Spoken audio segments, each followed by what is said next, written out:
Hello and welcome back to something which hasn't happened for an age, it seems, and that is a car cast video. Yes, Mrs. Soup is currently having a nice lie-in. It's a bank holiday Monday, and actually she's off for 2 weeks now. Next weekend we're going to a family wedding. It should be quite an interesting fortnight. But the reason why I'm making this car cast, why I'm talking to you today, is because over the weekend I had a very interesting conversation with someone, and I wanted to share it with you and see what you guys think, and see if you guys can possibly add to it in the comments below. Over the weekend, as much as we're going to a wedding next weekend, over the weekend we had something, I suppose, a wedding sort of sneak up on us. We were invited to a 12th century church on Saturday evening for a party. And the reason for this party, we were invited by a couple, friends of ours, he and she, and they said, "Yeah, come on over. You know, we'll celebrate the end of his PhD, as it were." And this months ago we got these invitations. We're like, okay, yep, sure, yeah. Being slightly naive people, we just took it at face value that they're going to celebrate the end of his PhD and the beginning of him having to find a job, as he always says. So we turned up, and this beautiful building on the south bank of the River Tyne, 12th century church, converted into this sort of modern day community centre. Really quite a nice building. And during the course of the evening, there was a moment fairly early on where there was some speeches being given, and they just kind of casually announced, "Oh yeah, when we went on holiday to Iceland earlier this year, we got married." So yeah, so we're married now. And no one knew, not their parents, not their family, no one. So incidentally, their parents and family had been invited, so it became this huge wedding reception.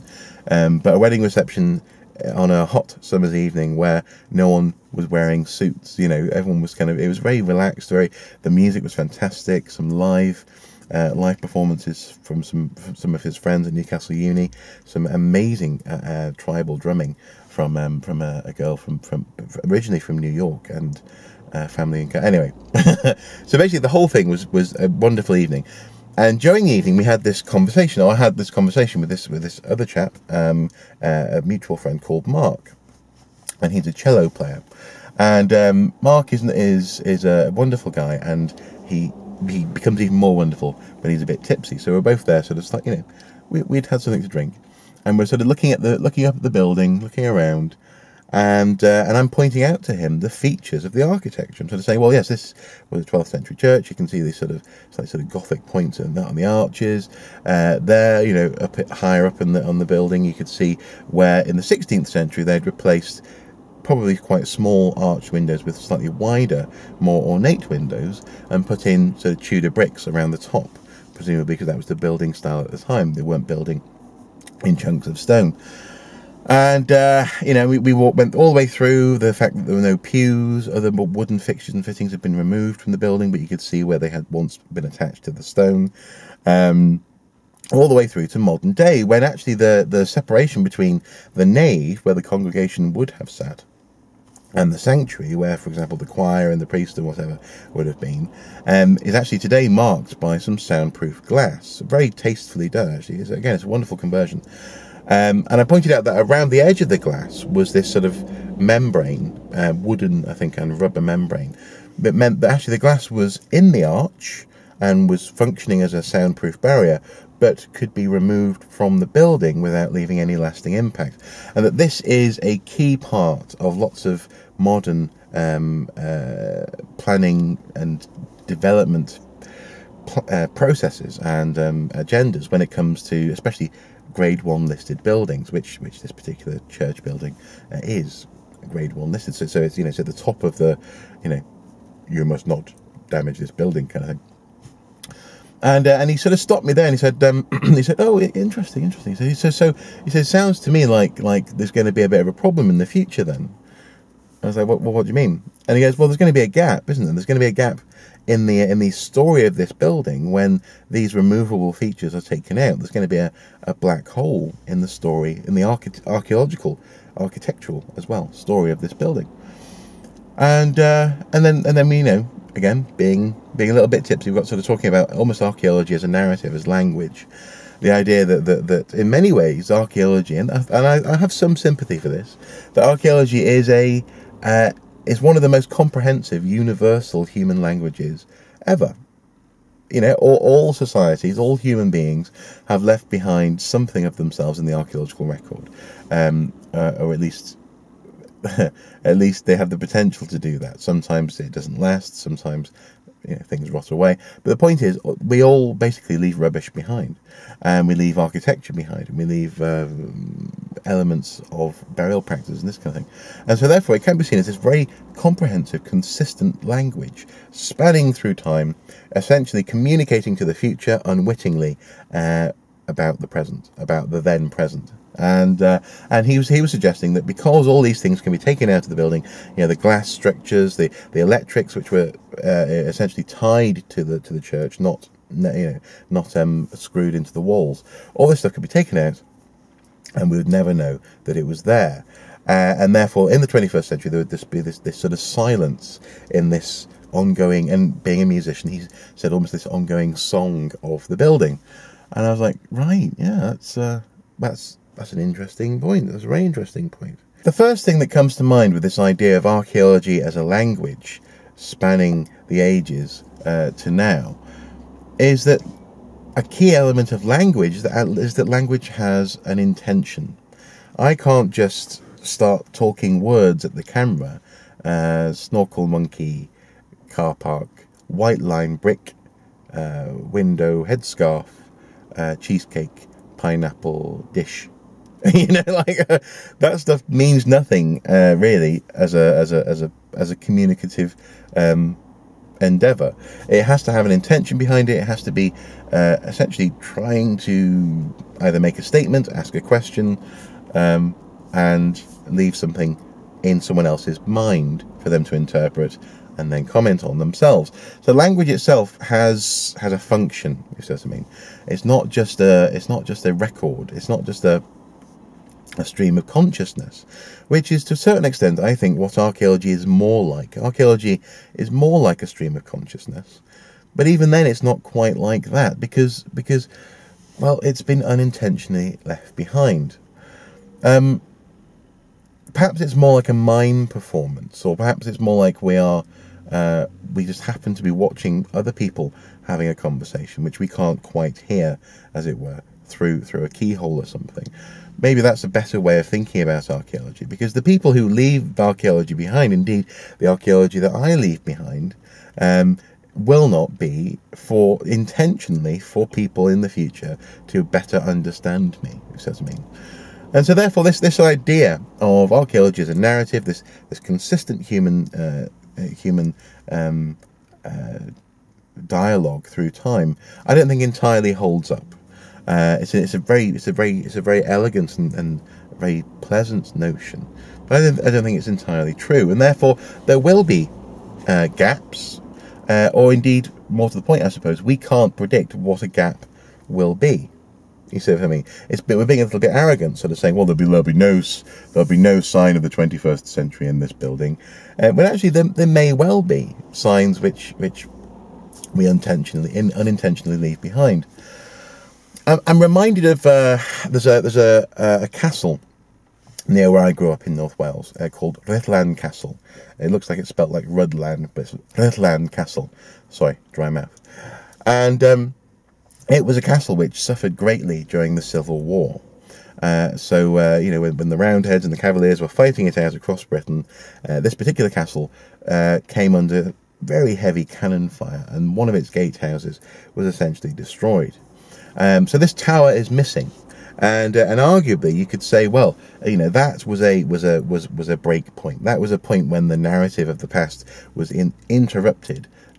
Demonstrably a silence was created, as it were, for that tower at least, by modernity, by the Civil War at the time. And not only were the people who were fighting the Civil War not caring about this narrative that they'd interrupted, but also, actually, they hadn't. What they'd actually done was they had added to the narrative.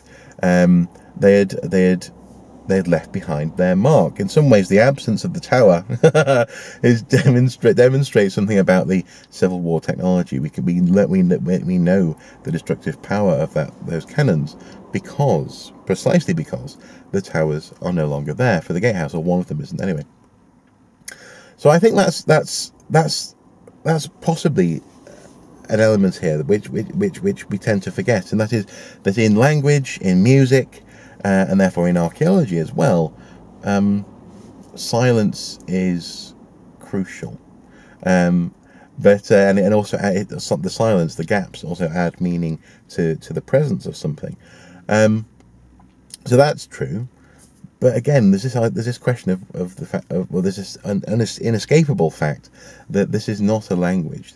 It may well have the appearance of a flow, of a naturalistic and at times guided flow through time, which appears to have some patterns which repeat, and therefore maybe like a language, maybe like a musical score.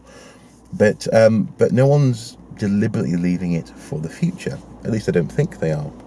So hopefully I'm sort of presenting this question in a way that kind of makes sense. The only way that I could think to present it was just to talk through, really, essentially some of the thoughts that we'd had.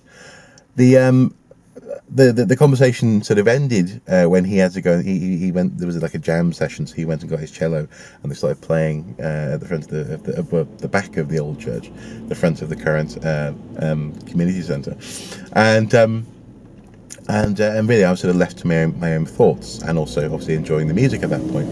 But something else which occurred to me before we left actually was another inescapable truth, and that is that archaeology isn't like a poem. It's not being laid down stanza by stanza, verse by verse, and is untouched throughout its lifetime. It's not a statement from a generation for the future. At least I don't think it is, because it's also being affected by what comes next. Archaeology, by definition, exists now. If so, I mean, it can't exist just in the past. It also exists now, and we've touched on this in a previous video where we talked about how, in some ways, archaeology is both present and getting older. Its origin is always moving away from us in the present. And so it's had many presents and many modern situations to navigate. That building, the 12th century church, has undoubtedly seen various uses, and uses which the original builders of the church certainly could not have predicted. They certainly couldn't have predicted tribal music being played at the back of their church. And so therefore, actually, the building is constantly, and the archaeology is constantly, I think, being renewed, being reinterpreted, being assimilated into the modern narrative. It's being recast vicariously, as a villain, or a place where maybe it's like a haunted house, or maybe it becomes a museum, or maybe it becomes a community centre, maybe it will become a play centre. I've seen a local church, a medieval church, turned into a soft play centre, for example. And so that's sort of inescapable as well. That is the fact that it's not a line where the building is untouched and its message is untouched from the past. These changes also affect how we look at the building's past, and invariably will change how people in the future view its origins, and how those origins have led to its later life, which we now consider to be the present. I don't know. I'm at risk of losing my own track of thought here, but hopefully this has given you some food for thought.